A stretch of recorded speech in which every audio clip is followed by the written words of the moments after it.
By the time you've lost the 10th nanny in 8 months, you stop asking what's wrong with the help and start wondering what's broken in your home. If you want more healing, heart-touching stories like this, don't forget to subscribe. The rain came down in silver sheets, blurring the lights of Queen Anne Hill into trembling halos. Seattle had a way of making solitude feel sharper. Tonight was no exception. From the open balcony doors of the Walker residence, the low, mournful horn of a ferry drifted in from Puget Sound, echoing through the cold night air.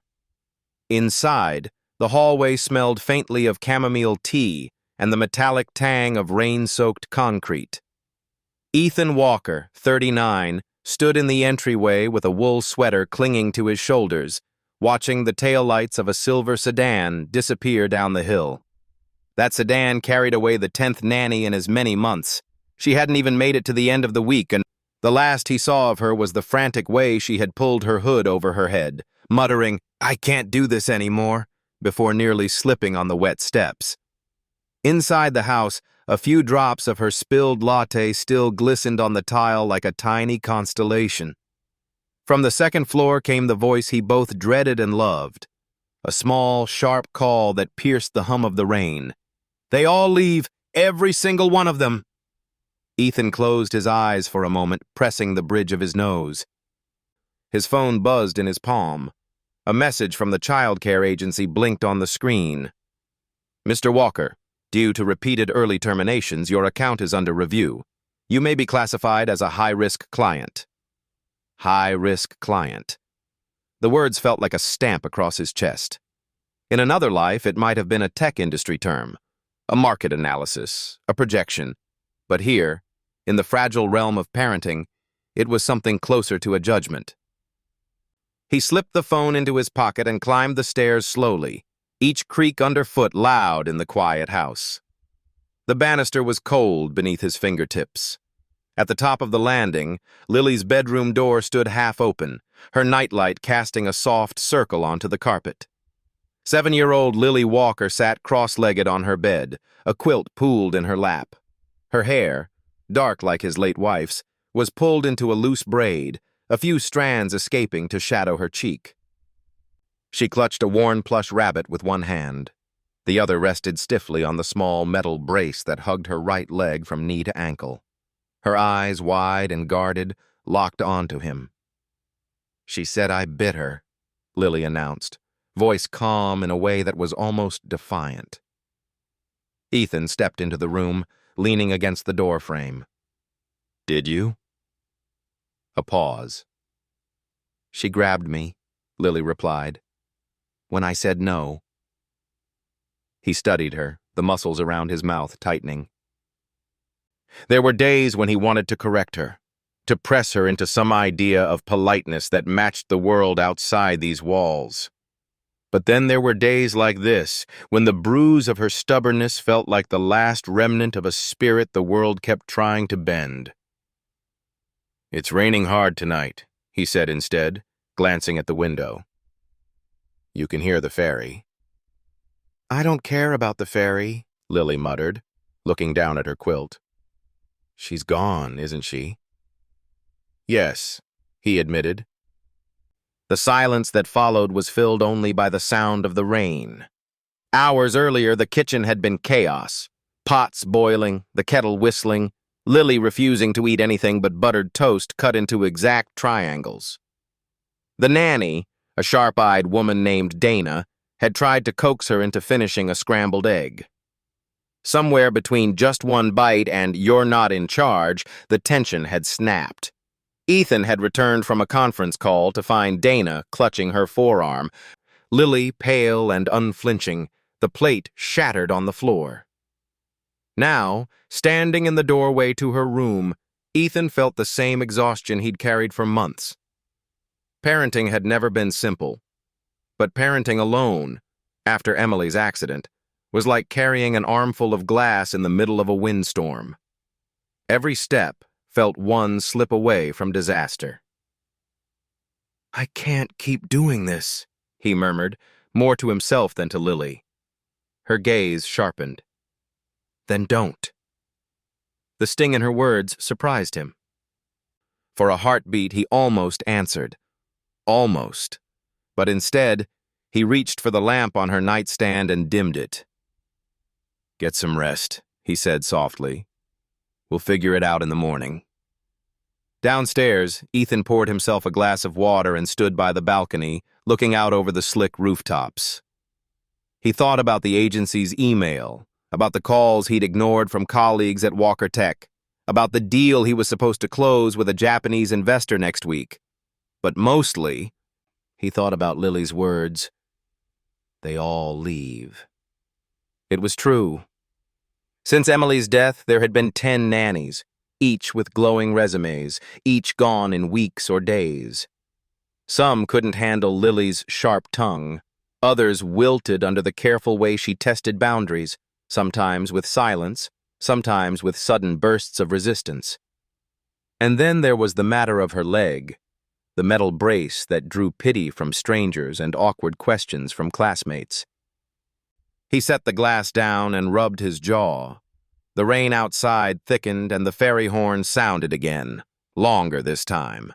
It reminded him of the nights he and Emily used to sit on the balcony, drinking coffee, telling each other their worst fears as though speaking them aloud might make them smaller. Now, the only one who heard his fears was the echo of his own voice. Near midnight, he opened his laptop to check the agency's replacement list.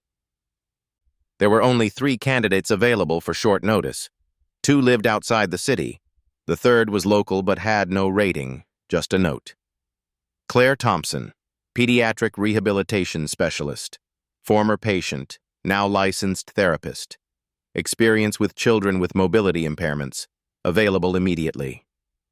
Her photo was a simple headshot, shoulder-length auburn hair, steady green eyes, a faint smile that didn't seem forced. Not the glossy, posed type he usually saw in the agency's profiles. Ethan hesitated. Therapists weren't nannies, and Lily had made her feelings clear about being treated like a case. Still, the rain outside was a steady percussion against the glass, and he could feel the weight of the day pressing down on him. He clicked send message. Upstairs, Lily was still awake. He could hear the faint scratch of pencil on paper. In her room, she was sketching fairies, the kind she'd only ever seen from the car window on drives to the hospital. In the margin, she'd written, "They all leave because they don't see me. They only see the brace." When Ethan peeked in, she pretended to be asleep. He didn't call her bluff. Instead, he stood there a moment, the soft glow of the nightlight turning the room into something almost peaceful. Then he closed the door gently, letting the rain swallow the sound of his footsteps. Tomorrow, someone new would climb the hill in the rain. Whether she would last longer than the others was a question for another night. But somewhere deep down, in a place Ethan barely recognized anymore, there was the smallest flicker of hope, sharp, fragile, and frightening. The rain hadn't stopped since the night before. Seattle in February was a city wrapped in water, wet pavement reflecting street lamps, gutters murmuring with runoff, the air carrying the sharp scent of salt from Elliott Bay. From the wide bay windows of the Walker residence, Ethan could see the slope of Queen Anne Hill vanish into a gray curtain. Claire Thompson was somewhere in that gray. She was already late. The agency's confirmation email had promised a 9 o'clock arrival. It was now 9:12, and Ethan found himself pacing the foyer, checking his watch as though it might coax her into existence. Upstairs, Lily's bedroom door was closed, the morning silence from that side of the house meaning she was awake, probably listening. Lily listened to everything. At 9:16, the sound of tires struggling up the wet incline reached him. Through the leaded glass window beside the door, he caught a blurred shape, a beige raincoat, dark hair tucked behind ears, a messenger bag slung across one shoulder. She paused at the foot of the porch steps, shook water from her umbrella, and looked up at the house. When Ethan opened the door, a rush of damp air came with her. Claire Thompson stepped inside without hesitation, wiping her boots on the mat. "You must be Mr. Walker," she said, offering a hand that was warm despite the cold. "Claire." Her eyes were a clear green, steady in a way that caught him off guard. Most candidates glanced around nervously on arrival, scanning for signs of trouble. She simply looked at him, waiting. "Thanks for coming in the rain," he said. She gave a small smile. "It's Seattle. If you wait for the weather to clear, you'll wait forever." He led her into the living room, the sound of rain following them through the high windows. She set her bag down beside the couch, her coat releasing the faint scent of lavender soap.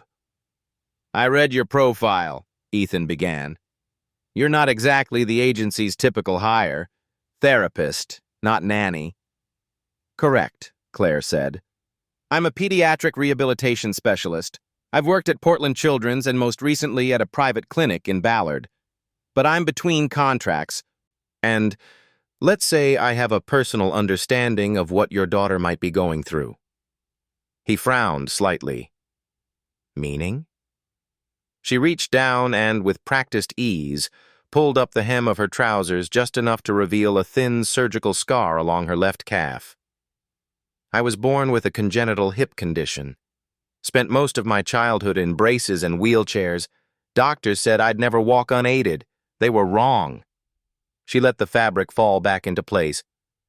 "Your agency mentioned Lily uses a leg brace." Ethan hesitated. It was strange hearing Lily's condition spoken of without the usual hushed pity or cautious phrasing. "They also mentioned she's difficult." Claire's smile tilted. "Difficult is often a polite word for frightened or angry." "She's both," Ethan admitted. "Then we should figure out which comes first," Claire said simply. They were still talking when the faint creak of a floorboard announced Lily's presence. She stood at the base of the stairs, barefoot in plaid pajama pants, her dark braid loose over one shoulder. "This is Lily," Ethan said, keeping his tone neutral. Claire turned toward the girl, and something in her posture changed. Not the lean-in of adult-to-child performance, but a leveling, as if she were meeting someone on equal ground. "Hi, Lily. I'm Claire," she said. "Your dad asked me to come by. May I?" Lily's gaze flicked between them. "Are you a nurse?" "No," Claire said. "I'm a friend. Or I could be if you want." The line was so casual, so unguarded, that Ethan felt his chest tighten. Lily blinked, then crossed her arms. "Why are you here?" "I heard you're good at board games," Claire replied, "and that you sometimes bite people who don't listen. I don't blame you. I used to throw things." For the first time that morning, the corner of Lily's mouth twitched upward. "You're not scared of me?" she asked. "Not even a little," Claire said. Lily didn't invite her up right away. Instead, she lingered halfway up the stairs, watching Claire take off her coat and kneel to unlace her boots. It was a slow negotiation, the unspoken question of, "Will you chase me?" and the equally unspoken answer of, "Only if you ask me to." Eventually, Lily disappeared into her room, the door closing with a soft click. "She might not come out again today," Ethan warned. Claire picked up her bag. "Then I'll knock." Upstairs, she paused outside the door and tapped lightly. "Lily? I'm wondering something. Do you bite people because you're angry or because you're scared?" Silence. "I used to get angry because I was scared," Claire continued. "But then I learned that if you tell someone you're scared and they don't run away, maybe they're worth keeping." From behind the door came the faint sound of movement. Then slowly the door opened just enough for Lily's face to appear in the gap. "I don't like people touching my brace," she said. "That's fair," Claire replied. "I don't like people touching my scars. We can agree on that." It was an opening. Small, fragile, but real. Lily stepped back, and Claire entered the room without fuss. The space was bright with morning light, fairy horns drifting faintly through the window. Books were stacked in uneven towers beside the bed, and colored pencils lay scattered across the desk. Claire didn't reach for them. She simply sat cross-legged on the carpet, leaving enough distance for Lily to decide what came next. "You want to play something?" Claire asked. "Checkers," Lily said, retrieving a small wooden board from under the bed. Ethan, who had followed quietly to the doorway, watched as Lily set the pieces with deliberate precision. Claire played without condescension, making moves that challenged without overwhelming. They talked, not about doctors or therapy, but about the rain, and the way the fairies looked like floating cities when lit at night. Half an hour passed before Ethan realized Lily was laughing. It was a Quicksilver sound, brief and bright, vanishing almost as soon as it came, but it was more than he'd heard from her in weeks. When the game ended in a narrow win for Lily, she leaned back against the bed. "You're not like the others," she said. "Good," Claire replied. "I'm not here to be like them. I'm here to see you." From the doorway, Ethan felt something shift, a thread of tension loosening, the air in the room less brittle. He didn't step inside, didn't break the moment. He simply stood there, listening to the rain and the sound of his daughter speaking to someone who wasn't him, for once, without guardedness. For the first time in months, the thought crossed his mind. Maybe this one will stay. By the time Claire returned the next morning, the rain had thinned into a silvery drizzle, the kind Seattle locals barely noticed. The streets below Queen Anne Hill glistened like they'd been brushed with varnish. Ethan watched from the front window as her navy sedan pulled into the drive. She stepped out in jeans and a soft gray sweater, her hair still damp from a quick shower.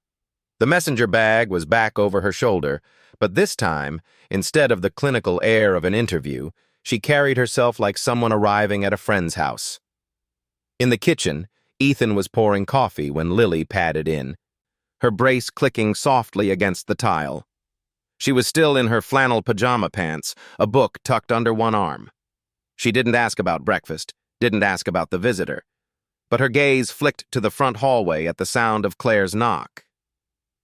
"You want to answer it?" Ethan asked. Lily shrugged, which for her was almost a yes. She followed him to the door and stood half hidden behind his side as he let Claire in. "Morning," Claire said, shaking out her umbrella. "I brought something."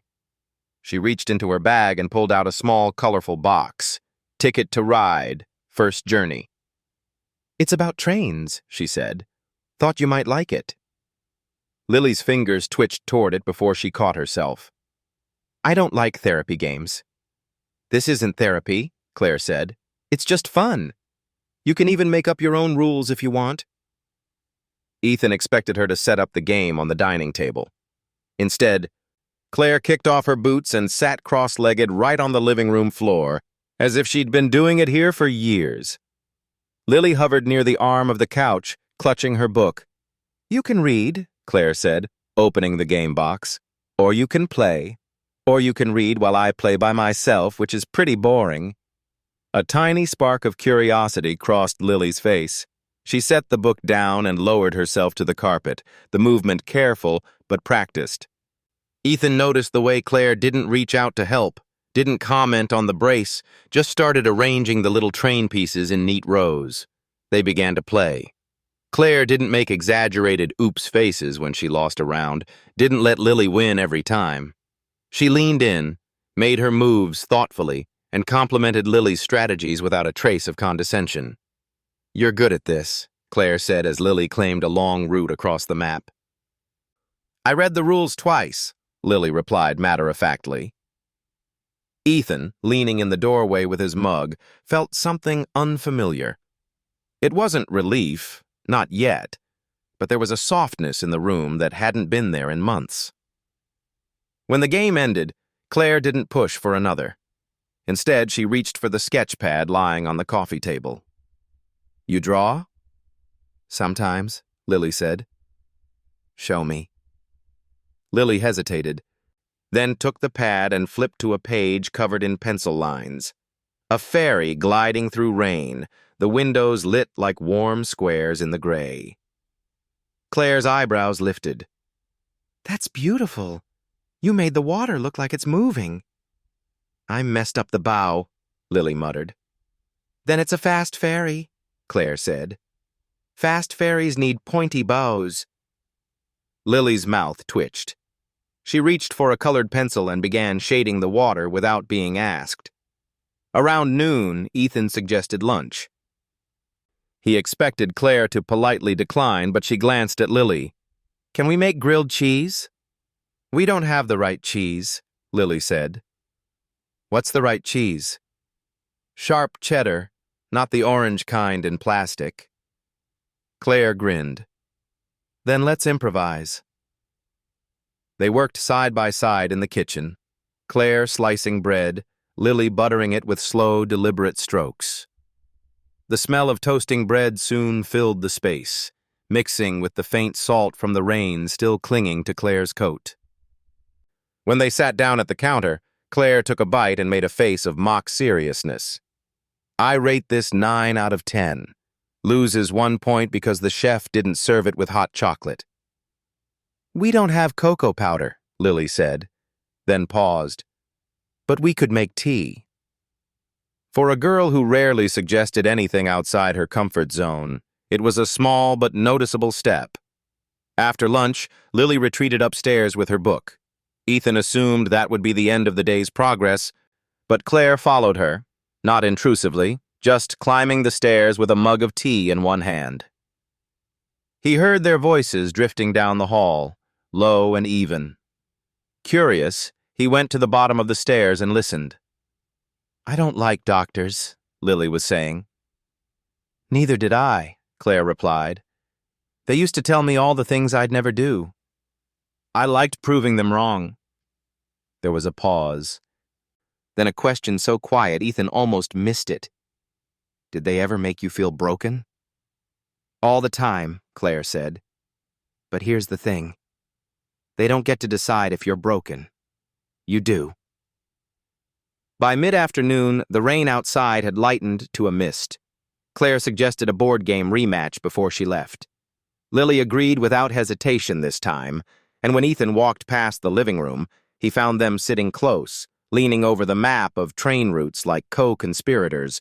Lily's laugh came again, longer this time, and when Claire finally packed up her bag, Lily didn't retreat behind her usual wall of indifference. "You're coming back tomorrow, right?" "If you want me to," Claire said. Lily nodded once, then picked up her sketchpad again. That night, as Ethan stood at the sink rinsing coffee mugs, he caught his reflection in the window. Tired, yes, but lighter. Claire hadn't pushed Lily to walk, hadn't mentioned therapy even once. She had just been there, steady and unflinching, until the air in the house shifted. A friend, not a therapist. It was exactly what they both needed. The next morning dawned pale and bright, the kind of winter sunlight Seattle offered only in short, precious hours. From the kitchen window, Ethan could see the sweep of Elliott Bay glinting under a sky scrubbed clean by 2 days of rain. The air smelled faintly of cedar and coffee, his coffee already cooling in a mug on the counter. He was whisking eggs when Claire arrived. She came without knocking now, a soft rap on the door announcing her before she stepped in with the ease of someone who belonged. She wore a navy cardigan over a white t-shirt, her hair pulled back into a loose knot. The cold clung to her cheeks, tinting them pink. "You're early," Ethan said, glancing at the clock. Claire smiled. "Thought we could make breakfast together." He nodded toward the fridge. "You'll have to negotiate with the 7-year-old chef upstairs." Lily emerged a few minutes later, still in her oversized hoodie, the brace on her right leg clicking softly as she crossed the tile. She slid onto a stool at the counter without a word, eyeing the skillet. "Scrambled eggs?" Claire asked. "Only if there's toast," Lily replied. "We have good bread," Ethan said, reaching for the loaf. Claire leaned against the counter, buttering the slices. "Do you know," she said to Lily, That toast smells different depending on the kind of bread. White bread smells, well, like nothing. But sourdough smells alive. That's because it is, Lily said. It's fermented. Ethan arched an eyebrow at Claire, who grinned. Looks like I've been schooled. They ate at the breakfast table, sunlight pouring through the tall windows and pooling on the hardwood floor. From here, they could see the ferries moving like slow, deliberate toys across the bay. Lily pushed a piece of egg around her plate. You know, when you look at them from up here, they don't seem like they're working hard, but the engines are huge. That's how a lot of things are, Claire said. Calm on the surface, but working hard underneath. Lily glanced up at her, then at Ethan. Like Dad? Ethan froze for a moment, fork halfway to his mouth. What makes you say that? I've heard you, Lily said simply. Crying in your office at night. The words landed with the weight of a truth too small to hide and too big to ignore. Ethan set his fork down slowly. You were supposed to be asleep. I was, Lily replied, until I wasn't. Claire's gaze moved between them, not intruding, but steady enough to hold the space open. Ethan rubbed the back of his neck. It's not easy, Lily. Losing your mom, trying to make sure everything still works, for you, for the company. Sometimes it gets heavy. Are you mad at me? Lily's voice was quiet, but it cut deeper than any accusation. What? No, of course not. You said once that if I tried harder in therapy, I might be able to walk better, Lily said. So if I can't, does that make you ashamed of me? Ethan's throat tightened. He felt the weight of all the moments he'd rushed her, all the sighs she'd noticed when she struggled with stairs or dropped something. No, he said, the word coming out rough. I am not ashamed of you. Not ever. If I've made you feel that way, I'm sorry. Lily studied him for a long moment, then looked down at her plate. Sometimes I get angry, and then I feel bad for being angry. That's because people tell you anger is bad, Claire said gently. But anger isn't bad. It's a signal, like the fairy horn out there. It tells you something's coming or something's wrong. The important thing is what you do after you hear it. They finished breakfast slowly. Claire suggested they take their tea to the balcony, even though the air still held a bite of cold. Wrapped in sweaters, they sat looking out over the water. The city below was waking, buses humming, seagulls wheeling low. Do you ever get scared? Lily asked Claire. Every day, Claire said without hesitation. Scared I'll make a mistake. Scared I'll lose people I care about. Scared my leg will give out when I'm halfway across the street. So what do? I keep walking, Claire said. Or rolling back when I had my chair. I keep moving towards something I care about even if I'm scared. Lily was quiet for a while. Then she said, If I keep trying to walk, will you be there? Claire met her eyes. If you want me to be. That afternoon, Ethan found himself alone in the kitchen while the two of them worked on a puzzle in the living room. The murmur of their voices carried easily, Claire asking about Lily's favorite books, Lily describing the plot of a graphic novel in great detail. He leaned against the counter, listening. It struck him that this was the first morning in months without tension hanging over the table like fog. No forced small talk, no clock watching for the next appointment or meltdown. Just breakfast and truth, and the quiet miracle of being heard. When Claire left, Lily followed her to the door. See you tomorrow? Absolutely, Claire said. After the door closed, Lily turned to Ethan. She's different. How so? She doesn't try to fix me, Lily said. She just talks to me, like I'm already okay. Ethan's chest tightened again, but this time it was from something lighter than grief. Maybe that's because you are. The sky over downtown Seattle was a patchwork of steel-gray clouds and sudden shafts of light, the kind of day where the weather couldn't decide what it wanted to be. From the passenger seat of Ethan's Tesla, Lily stared out at the city skyline. Her face was unreadable, but her fingers drummed a restless rhythm on the handle of her backpack. Ethan glanced at her as they idled at a light. "You don't have to come if you don't want to." "You said you needed me to," Lily replied without looking at him. He smiled faintly. "That's not exactly what I said. I said I had to bring you because Claire had an appointment this morning." "And you said you didn't want me alone," Lily added, a note of challenge in her voice. He sighed. "That too." The truth was, Ethan had avoided bringing Lily to Walker Tech for months. His office, high on the 29th floor of a sleek glass tower, was his war room, a place of contracts, negotiations, and people who spoke in bullet points.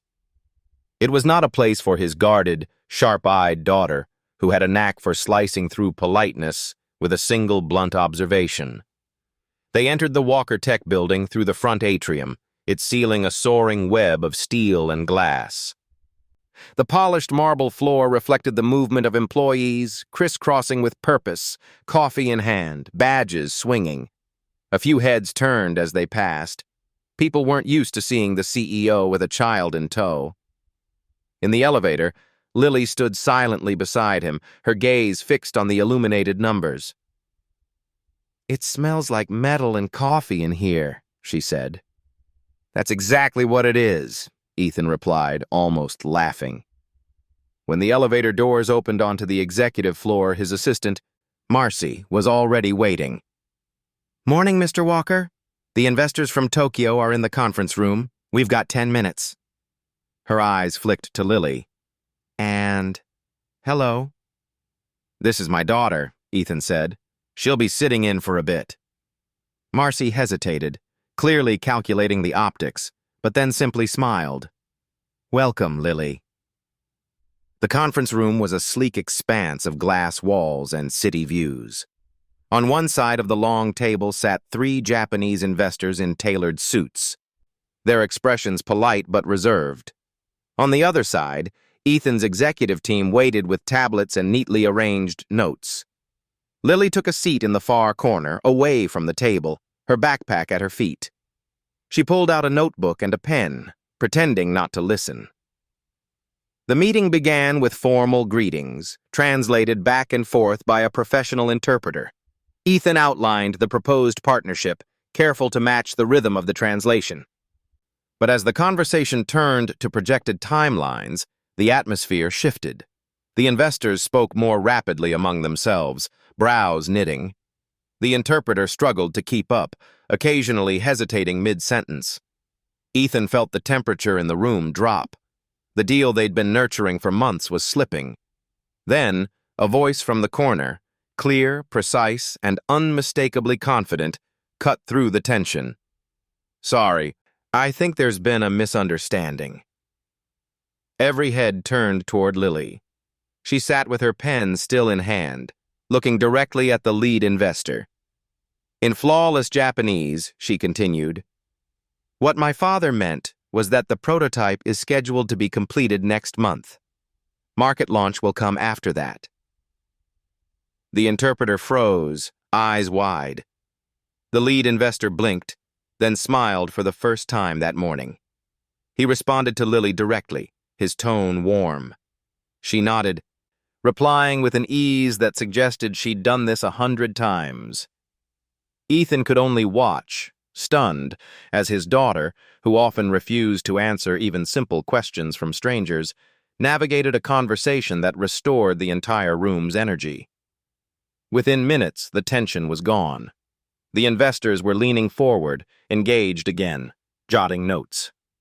When the meeting ended, the lead investor shook Ethan's hand firmly, then turned to Lily and bowed slightly. "That was an excellent interpretation. Thank you." Lily's reply was modest but assured. "I just didn't want you to think he was promising something he wasn't."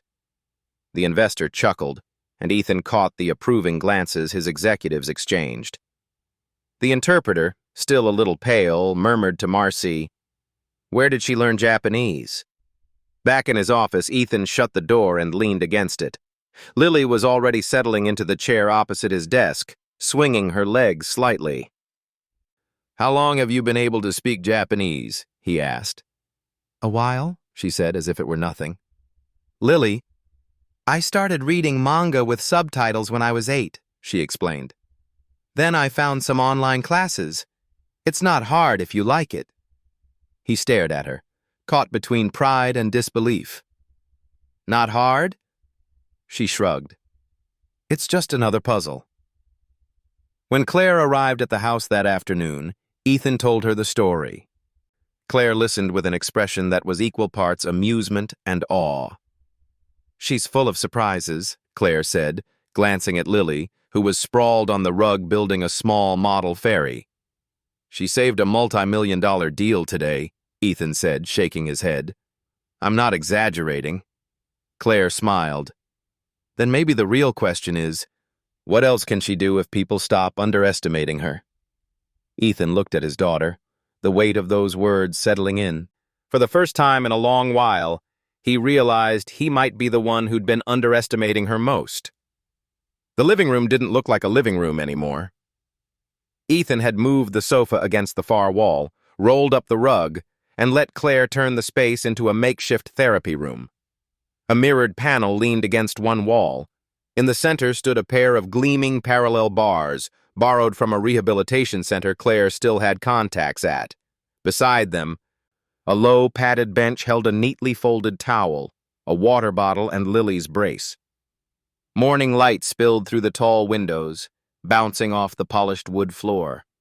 Outside, the city was still damp from an overnight shower, the air smelling faintly of rain on concrete. Inside, there was a low, concentrated hum, Claire tightening the bolts on the bars, Lily adjusting the Velcro straps on her brace with practiced fingers. Ethan stood at the doorway, hands in his pockets. He'd told himself he was only here to watch, to stay out of the way. But his jaw was already tight.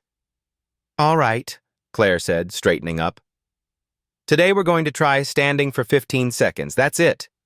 No walking, no pushing past that." Lily frowned. "I can do more." "And maybe you can," Claire replied, her tone calm. "But the point is to do it right, not just do it." Lily nodded, set her hands on the bars, and took a deep breath, her thin shoulders squared, her eyes fixed on the mirror in front of her. 1, 2, 3. Claire counted softly. By the time she reached 12, Lily's arms were trembling. At 14, her left knee buckled. The fall was fast. A slip, a twist, the brace catching awkwardly against the bar. Lily hit the mat with a muffled thump. Ethan was at her side in 2 strides. "Lily, I'm fine," she snapped, blinking hard against the sting in her eyes. But the scrape on her knee was already blooming red, the skin swelling where it had hit the floor. Claire knelt beside her. "It's a bruise. Let's get you up slowly." "She shouldn't have been doing that," Ethan said, his voice sharper than he intended. "You're pushing her too hard." Claire looked up at him, steady. "She was ready for this." "She fell!" "She got back up," Claire countered. "That's the point." Lily pushed herself upright, her breath coming fast. "Stop talking like I'm not here." Both adults turned to her. Her cheeks were flushed, not just from the fall. "You," she pointed at Ethan, "treat me like I'm made of glass. And you," she turned to Claire, "think I can just be like you. But I'm not you." Ethan took a step toward her, but she backed up, her brace scraping the floor. "I don't need you to protect me from falling. I need you to believe I can get back up." The words hit harder than any shout. Claire broke the silence. "Do you want to try again?"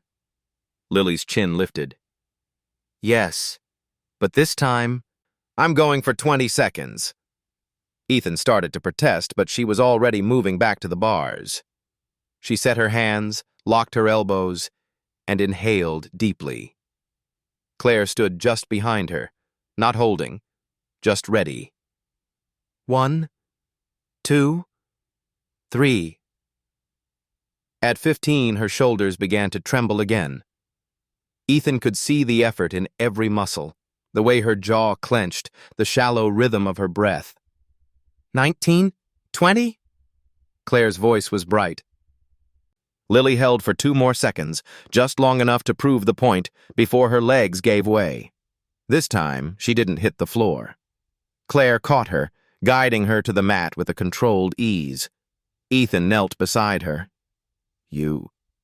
I'm fine, she said again, but softer this time. He swallowed hard. Okay, you're fine. She gave him a small, defiant smile. Told you I could.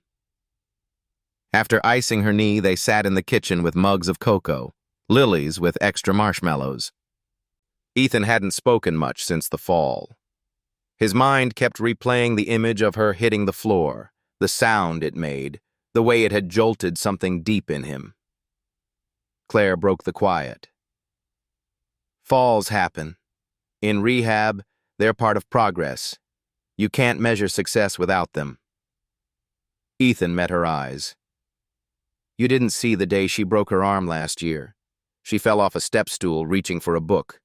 She cried for an hour, not from the pain, but because she thought she'd never be able to use her arm again. And she can now, Claire said, which means she already knows how to come back from it. Lily looked between them, her voice steady. Dad, I'm not asking you to stop worrying, but you have to let me try. If I can't, then I'll know. But if I can... He exhaled slowly, a mix of fear and pride tangled in his chest. Okay, he said at last. We'll keep trying, but no more 20 seconds until Claire says so. Lily grinned. Deal. That night, long after Lily had gone to bed, Ethan found himself standing in the empty living room. The parallel bars gleamed faintly in the moonlight. He walked between them, his hands brushing the cold steel. For the first time, he understood they weren't just equipment. They were a bridge. Not just for Lily's legs, but for the space between his fear and her determination. And somewhere deep down, he hoped he could learn to walk that bridge too. By mid-March, the novelty of the parallel bars had long worn off. The first days had been filled with cautious optimism, 15 seconds here, 20 seconds there, and the occasional triumphant grin from Lily when she beat her own time. But 3 months into the training, progress was no longer something they could measure in leaps. It was measured in inches, in seconds, in the way her knuckles turned white when she gripped the bars. Seattle's early spring brought gray skies and rain that seemed determined to stay. The living room still held the parallel bars, now flanked by a small balance board and resistance bands. A whiteboard hung on the wall where Claire had charted every attempt, columns of numbers that told a story in cold, clinical strokes. Today was a hospital day. Seattle Children's Hospital sat perched like a modern fortress on Sandpoint Way. Inside, the air was warm, smelling faintly of antiseptic and coffee from the lobby cafe. Lily knew the route to the pediatric rehabilitation wing by heart. She barely looked at the murals on the walls anymore. Bright whales, rainbows, smiling children with walkers and wheelchairs. In the therapy room, Claire was already setting up. Today's schedule: balance training on the parallel bars, step practice with the crutches, and floor-to-stand transfers. 6 days a week, some at the hospital, some at home. Lily stood by the bars, her brace freshly tightened. She looked tired before they'd even begun. You okay? Claire asked, kneeling to check the brace alignment. Just want to get it over with, Lily muttered. Ethan stood by the wall, hands in his pockets. He'd promised Claire he wouldn't hover, but his eyes followed every movement. The first set went poorly. At 8 seconds, Lily's left leg wobbled and she let go, collapsing onto the mat. Claire helped her back up without a word. Second set, 11 seconds. Third set, 9. "I was better last week," Lily said, frustration sharp in her voice. "You're tired," Claire said calmly. "That's normal." "It's not normal if you're supposed to get better," Lily snapped, turning away. Claire glanced at Ethan, a silent exchange passing between them. They'd both seen this before, the wall that every patient hit when the grind of rehab caught up with them.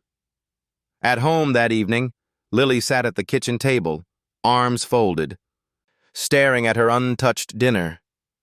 "I'm not hungry," she said when Ethan nudged her plate closer. "You barely ate lunch." "I don't care." He pulled out a chair across from her. "You've been working hard, Lil. It's okay to be tired, but skipping meals? I'm not tired. I'm stuck." The words burst out, sharp and wet with unshed tears. "I keep doing everything Claire says, and it doesn't matter. I'm still me, still slow, still needing this stupid brace."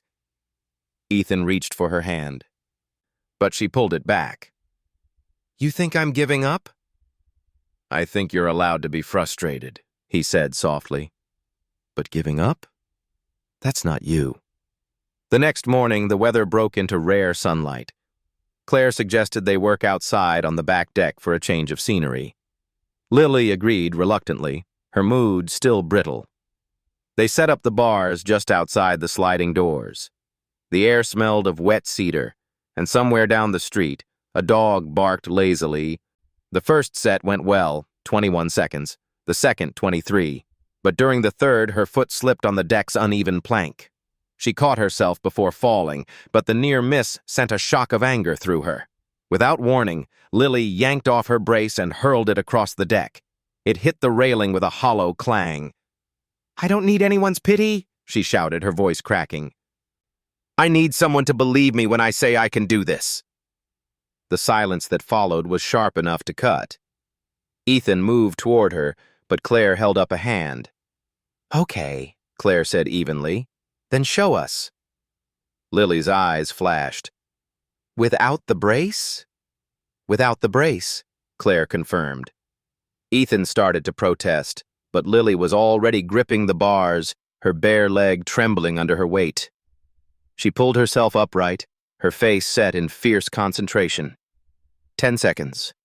12. 15. Her body began to sway, but she held on, jaw clenched, eyes locked on some invisible point beyond the deck railing. At 18 seconds, her arms gave way, and she lowered herself to the mat. Not a fall, this time, a choice. She sat there, breathing hard, then looked up at Ethan. "Believe me now?" He swallowed, the answer caught somewhere between pride and fear. "Yeah," he said finally. "I believe you." The rest of that week was no easier. Every day brought the same grind. Hospital, home, bars, mat. But something in Lily's focus had sharpened. She wasn't chasing numbers anymore. She was chasing the feeling of proving herself right. On Friday, as Ethan loaded the car outside the hospital, Lily climbed into the back seat and leaned her head against the window. 3 months, she murmured. "Feels like forever." 3 months of hell, Ethan said with a small smile. She turned her head toward him. "Maybe. But maybe hell is where you get strong." The morning was quiet, the kind of stillness that made even the city seem to pause. Outside, a low fog draped over Queen Anne Hill, softening the edges of rooftops and muffling the distant hum of traffic. Inside the Walker home, the parallel bars gleamed faintly in the pale light pouring through the windows. Lily sat on the edge of the padded bench beside them, adjusting the Velcro straps of her brace with deliberate care. She wasn't rushing this morning. She hadn't said much since waking, and there was a certain focus in her eyes, a quiet determination that Ethan had learned to recognize over the past months. Claire knelt in front of her, checking the alignment of the brace. how's the knee today?" "Fine," Lily replied, her voice steady. "Better than yesterday." Ethan stood a few feet away, coffee cooling in his hand. He'd promised himself he wouldn't interfere today, no matter what happened. When they began, it was like any other session. Claire set the timer. Lily took her position between the bars, and the first few seconds passed in silence except for the faint creak of the brace and the rhythm of her breathing. But then, halfway through the first set, Lily looked up. "Claire, I want to try it." Claire tilted her head. "Try what?" "All of it. No stopping at the timer, no counting seconds. I want to see how far I can go." Ethan straightened. "Lily." Claire's eyes met his, a silent conversation passing between them. She turned back to Lily. "Okay, but you set the pace, and if you feel anything wrong, you stop immediately." "Deal," Lily said. The timer stayed off. Claire moved to stand just behind her, hands close but not touching. Lily's fingers curled tightly around the bars. She took a deep breath and pushed herself upright, the muscles in her arms and core straining with the effort. One step. The sound of the brace shifted against the mat. 2 steps. A faint hiss of breath through her teeth. 3. The bar under her left hand trembled slightly from the pressure. Ethan's knuckles whitened around his coffee cup. 4. Her shoulders began to hunch forward, fighting gravity. 5. A soft grunt escaped her lips. 6. Her right leg wavered, but she caught herself, regaining balance. 7. She let go of the bar with one hand and stumbled, straight into Ethan's arms. He hadn't moved toward her consciously. It was instinct, pure and fast. He caught her before she could hit the mat, his heart pounding in his chest. "I almost made it to 8, Lily said, breathless but smiling. Ethan stared at her for a second, then felt the burn of tears in his eyes. 7 steps, he said quietly. 7 real steps. Claire grinned. And they were solid steps, too.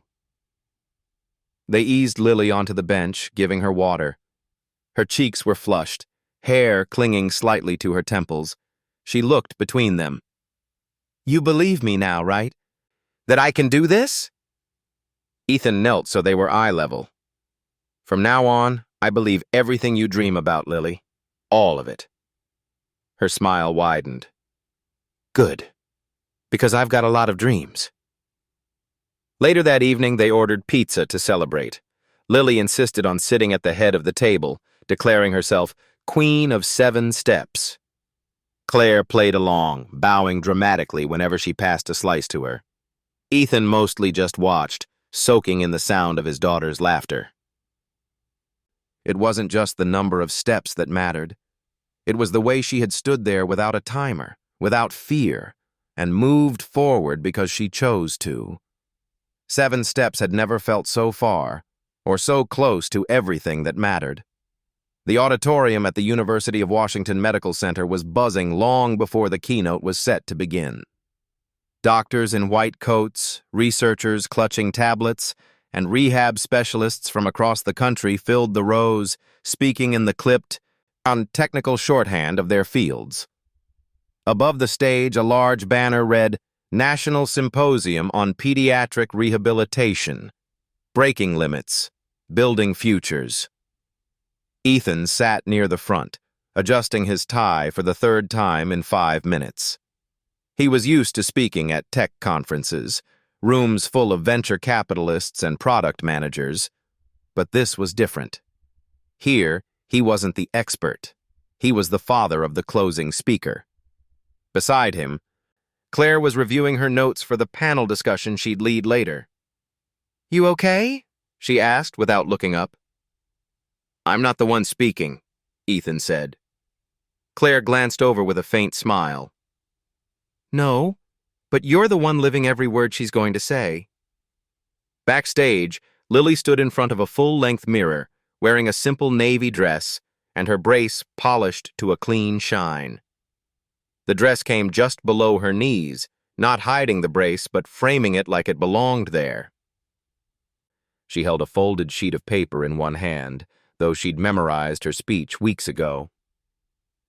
"Ready?" Claire asked as she stepped into the room. Lily nodded. "My stomach feels like it's doing somersaults, but yeah." "That's normal," Claire said. "It means you care." From the stage, the moderator's voice echoed through the speakers. "Our next speaker is someone who's redefined what resilience looks like. Please welcome Lily Walker." The applause was warm, if cautious. This was still a room full of scientists and clinicians, after all. Lily walked to the podium with measured steps, each one amplified in the hush that followed. She adjusted the microphone. 3 years ago, a doctor told me I might never walk without help. Since then, I've fallen 2,300 times. A few people chuckled softly, more simply waited, unsure where she was going. That's 2,300 times I could have decided to stop trying. But I didn't, because impossible is just a word. It's not a sentence. It's not the end. The room shifted, shoulders straightening, pens lowering. She had them. She spoke about the science of repetition, about how the body learns through micro-adjustments. She described how Claire had changed her training, not by pushing her past her limits every day, but by teaching her to own the limits and decide when to stretch them. "I'm not a scientist," Lily said, "but I am the experiment. And I can tell you, hope works better than fear." "Every single time." There was a lump in Ethan's throat as he watched. She wasn't just talking about therapy. She was talking about living. When she finished, there was a beat of silence, then the entire room rose to its feet. The applause was thunderous. Lily stood for a moment, absorbing it, then did something no one expected. She stepped away from the podium, turned to the open space in front of the stage, and began to walk. 1 step, 2, 3. Her pace was slow but deliberate. On the 4th step, her balance wavered. She steadied herself, then took the 5th. The 6th came with a visible effort. On the 7th, she added a gentle sway of her hips, almost like a dance. The audience gasped, then broke into cheers and whistles. She made it to 8 before easing herself into a chair on the side of the stage, grinning from ear to ear. Ethan was on his feet, clapping until his palms stung. Claire had tears in her eyes. The moderator returned to the microphone. "Well, ladies and gentlemen, I think we've just seen the best evidence presentation of the conference." Afterward, in the lobby, Lily was surrounded. Doctors asked about her training regimen. Physical therapists wanted to know what motivated her on the hardest days. A researcher from Texas invited her to speak at their clinic's opening next spring. Through it all, Lily was composed, answering each question with the same calm determination she'd had on stage. But when she finally reached Ethan and Claire, she let out a huge breath and leaned against her dad. "You were amazing," Ethan said. "I didn't fall," she whispered. "Not once." "You didn't just not fall," Claire said. "You made every person in that room believe something new was possible." That night, back at home, the 3 of them sat in the living room. The parallel bars were still there, though they'd been pushed to the side for now. Lily had propped the conference badge on the mantel like a trophy. Ethan looked at his daughter, her small frame curled into the armchair, the faint shine of her brace in the lamplight, and realized she had just done something even greater than 7 steps. She had changed the science. Not in the textbooks, maybe, but in the minds of the people who wrote them. The first warmth of late spring had settled over Seattle, softening the edges of everything. The rain had thinned to the occasional mist. The air scented faintly with blooming cherry blossoms from the neighborhood park. In the Walker backyard, the grass was just beginning to recover from winter's wear, dotted with dandelions that Lily insisted were wishes, not weeds. Ethan stood on the porch, a mug of coffee warming his hands, watching as Lily chased two friends across the yard. Her brace flashed in the sunlight with each step, but she didn't seem to notice, or maybe she didn't care anymore. It had been a month since the symposium, and the ripples from that day were still spreading. Videos of her speech and the 8-step dance walk had been shared by doctors, therapists, and parents around the world. Emails poured in, some from children in wheelchairs, others from adults who had long given up on physical therapy, each one saying the same thing in their own words. Because of you, I'm trying again. That morning's mail had included a letter from Texas.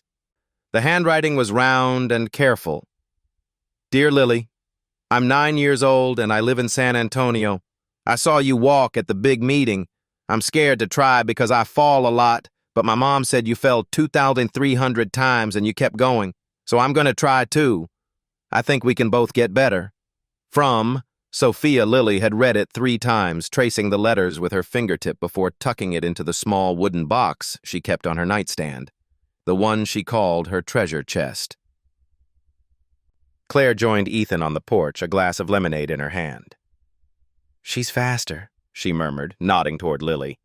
She is, Ethan agreed, and she's not looking over her shoulder anymore. Claire smiled.